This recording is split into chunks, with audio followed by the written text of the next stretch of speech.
rhythm recording studio बेटा के engineer बनना बेटी के डॉक्टर बनना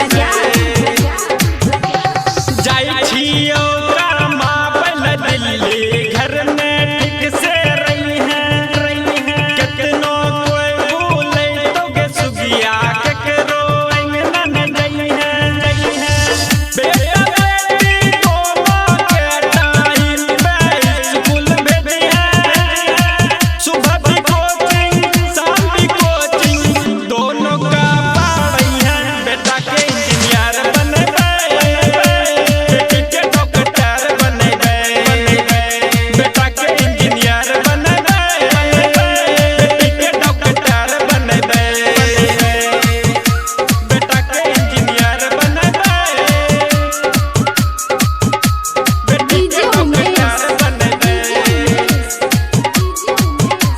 बेटी के डॉक्टर बनबे बेटा के इंजीनियर बनबे हाँ जय बोता बोगे सुगिया साल भर के बादे फोनों पे बातों नहीं हो तो तोरा से अब जाते चिंता नहीं करी है गे सुगिया काम से जब हम छुटबो रूम पे जाके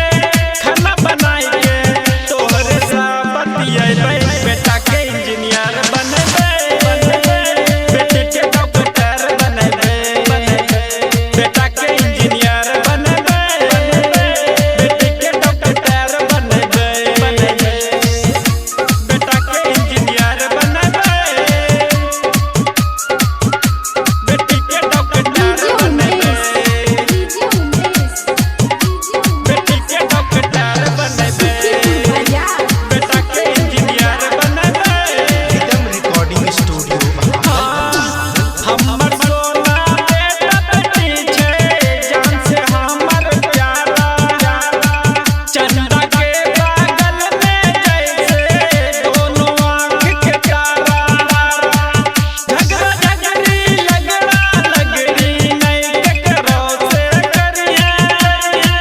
जाई छियो हम माई बाबू के ध्यान भी तो ही रखिए बेटा के इंजीनियर बनबे